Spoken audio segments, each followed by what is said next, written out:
Good morning. Good morning. Good afternoon or good evening, family, whatever side of the diaspora that you own. First and foremost, I want to say welcome to the Mental House with your host, Khadija.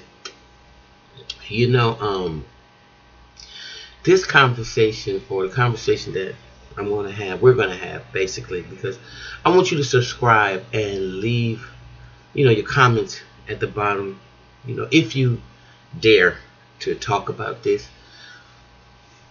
I want to talk about dysfunctional women. And sometimes the things we do, whether purposely or unconsciously, that help humiliate and destroy our children's minds and lives, and break their self-esteem down and their confidence down, and don't allow them to be the best people that they can be in their journey called life.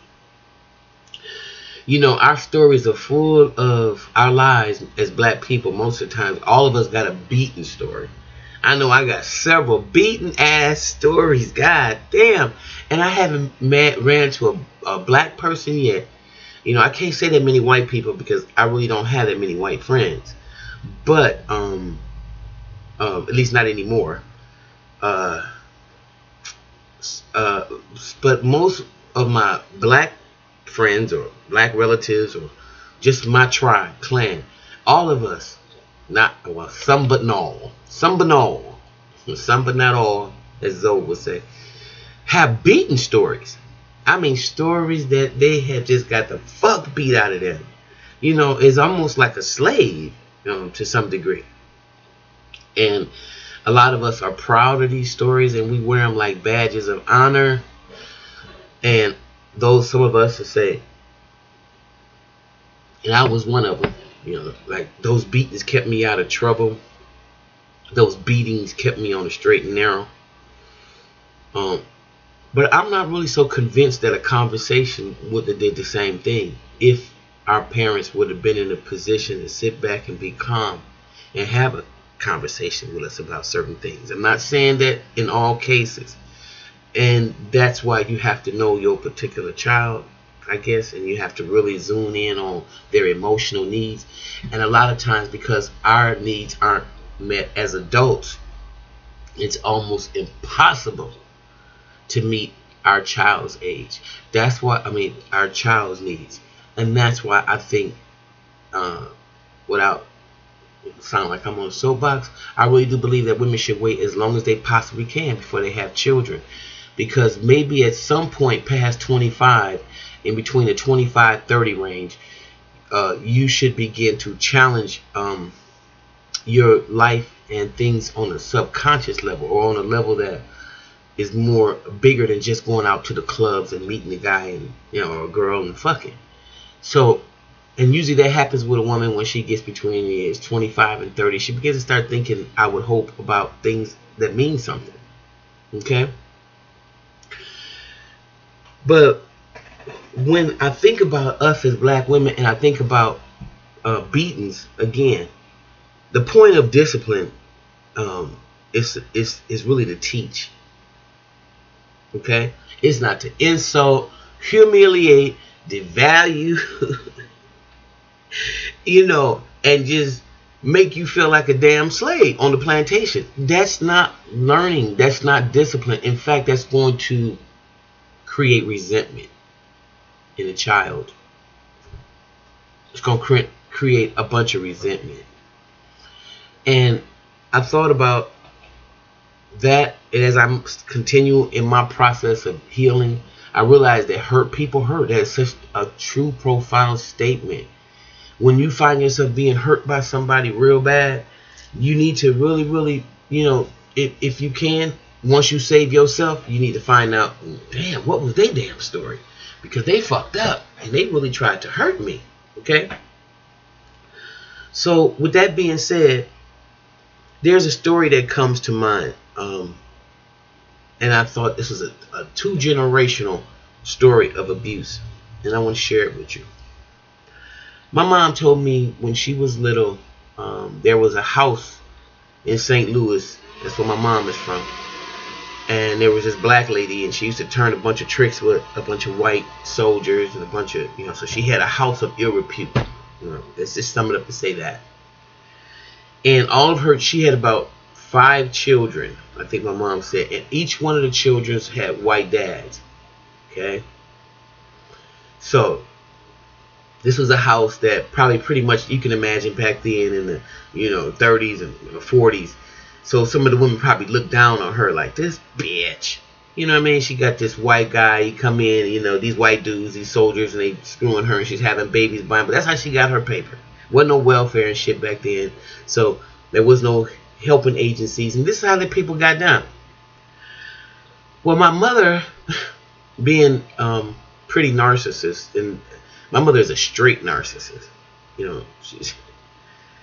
She's covert. I mean, really. So, I'm just imagining the scene, and from my understanding, what she told me is her mom told her not to go down there and stop going down there.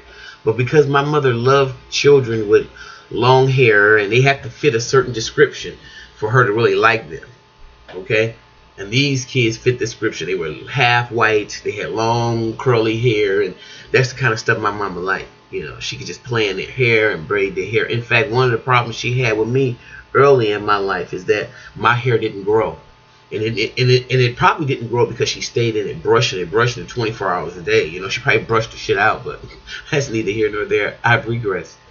Her mom told her not to go down there with those children anymore because it was a dangerous house. And not only that, a man had been murdered. That's it. A man had been murdered. They found a white man dead out in the backyard in the neighborhood. So, that was the talk of the neighborhood. And don't you ever go down to Nooney's house again. And I mean, if you go down there, you're going to get your ass beat. And because it's rough down there. And, I don't like the things that she's doing, Norma. And I don't want you down there. So, pretty much how most of us give our children a directive and hope that they follow it. Well, of course, my mother didn't, and she liked those kids so much, and she was willing to risk her ass to go down there and play with their hair and braid them and, just play in their hair and stuff like that. So her mom was looking for her, of course, and everybody said, oh, she's down there by Nooney's and them house. That's where she at. She down there by Nooney's and them house. Oh, boy. So they said my grandmama walked down the block with a damn switch. Okay? And so now, all the neighborhood, y'all know how we do when it's a fight. We be like, fight, fight, fight. That's something we do. Well, they was already like, oh, she gonna get her ass beat, beat, beat, beat. So all the neighborhood was anticipating. They was watching because the mama, of course, is walking down the street with a big ass switch. Oh, Lord. So, of course, she confronts her daughter, and she sees her daughter in the place that she told her not to be in. And she whipped her ass all the way home from the corner in front of those people and beat her all the way back home. Now, because my mom's mother died, and she's now put her in the realm of saint, and maybe for her it's not a problem. She said that she didn't think that her mom humiliated her. At least that's what she said. My mother is not in touch with her feelings at all, so it's hard to really say what she's feeling or how to believe it or not, in my opinion. But she said that she thought she deserved that, and the kids teased her, stuff like that. But she felt that she deserved it because she went down the street when her mom told her not to. Wow. I'm going to flash forward maybe 25 years after that. I was told not to go around the corner with my brand new bike. I just got a new bike. And my mom was very good with that. She would always buy us bikes and clothes, and she was just my mother was just, she's a beautiful lady. She was just, I think just a little bit emotionally unattended to, and so she didn't know how to feel. And this is what I mean by black people. Sometimes we are engulfed in our own lives so much, or we having children so fast, back to back to back, that we're not able to meet our children's emotional needs, and we're not able to see the talent and the beauty and the just sometimes the gifts that our children are. I think when I flash forward to my experience in my new bike, and being told not to ride around the corner, just go to the corner and back, corner and back. Well, hell, that was so fucking boring. I'm an Aries, and I'm very adventurous, and I was like, this ain't getting it. She's nowhere in sight. I'm just gonna take the chance and ride down Palmer Street and then come back and ride down to that corner. I'm not gonna just go to this little corner because I only live 2 blocks from the corner. I mean, 2 houses from the corner. So I was like, why would I? This is getting boring. So riding down the longer block was a little better, but that kind of boring too. And I was just disobedient. There's just no other way around it. There's no excuses or anything. She told me not to do it, and I did it. The only thing is, I saw her coming, and I certainly was not going to allow her. And I was riding my bike. I went around the corner, and my friends, of course, they were out there. It's like, oh, you got a new bike. Now, instead of me just saying, yeah, and keep on trucking, as Eddie would say, I decided to stop and let them check out my wheels, and wow, this, that, and the other. And soon, it didn't seem like that long, but I happened to look up and I saw my mother coming down the street with a stick. I was like, I'm finna get my ass beat. So what I did was I started pedaling, and I was like, okay, I'm gonna meet you because you're not gonna beat my ass in front of my friends. That ain't gonna happen. So when I got halfway to her, and at least a good, maybe 20 feet, 25 feet away from my friends, she commenced to whooping my ass and knocking me off, knocked me off the bike, whooped my ass all the way back home. Now, I don't know, I didn't feel that way when my mama beat my ass in front of her friends. I didn't feel like I disobeyed and I deserved it. I didn't feel like that. I felt like, damn, why you want to embarrass me in front of my goddamn friends? That was cold. You didn't have to do that. That's how I felt as a little kid. And I must have been maybe about 7 or 8 when this happened. But in my spirit, I didn't like it. And I was very resentful.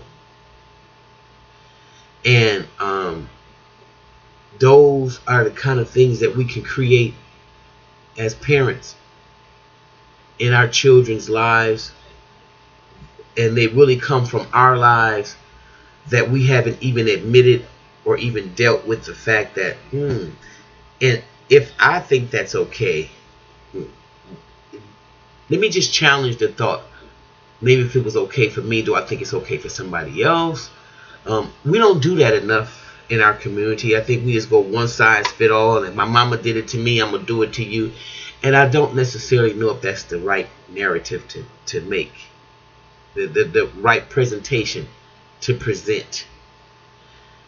And as black women, as a black family, in order for us to really start changing some of this stuff, we got to create new children, new Africans, new babies.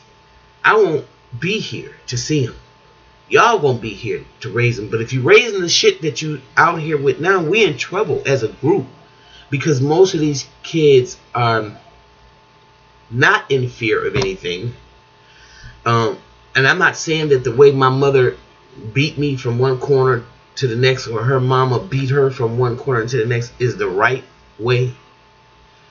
What I am saying though is some children do need a little corporal punishment. And if you study and know your child enough, that if you are concentrating on teaching discipline or teaching a lesson, you can do that without humiliating, devaluing, and insulting the child. And you still can get your shit off. You know, really. So I think we have to focus on new methods if we want to build new Africans. And we can't necessarily say I got beat like that. It's okay to beat them like that, because guess what? At some point you get immune to beating. I think I did. I got immune to beatings. I didn't even care about them. I really didn't, because I think resentment had grown up in me, and which caused me to do a lot of things that I possibly maybe shouldn't. I know I shouldn't have done, but I think at an early age I was starting to see something about my environment that just I didn't care. I didn't care. And I know that there's some baby out there somewhere sitting down and their mother is humiliating them the same way that my grandmother humiliated my mom, in the same way that my mom humiliated me. And they won't out the shit. And they're beginning to develop resentment for you. And the worst part about it is if you don't change your thought pattern and even have the, I guess, wherewithal to even challenge your parenting skills or the things that you've been shown as a child, then this cycle is going to continue. But if we want to create new Africans and new children, we're going to have to do something creative. We're going to have to tap into the genius that is ours, and not the slave treatment that has been relegated for us to do in terms of how we discipline our children. We have to get back to the greatness, I think, that is us, to discipline our kings and queens, our creative geniuses. We're going to have to get back to that. Those that we can save, we're going to. And those that we can't, oh well. You know, casualties of war. But I'm saying that to say, as parents, just remember, the objective of discipline is to teach. Okay?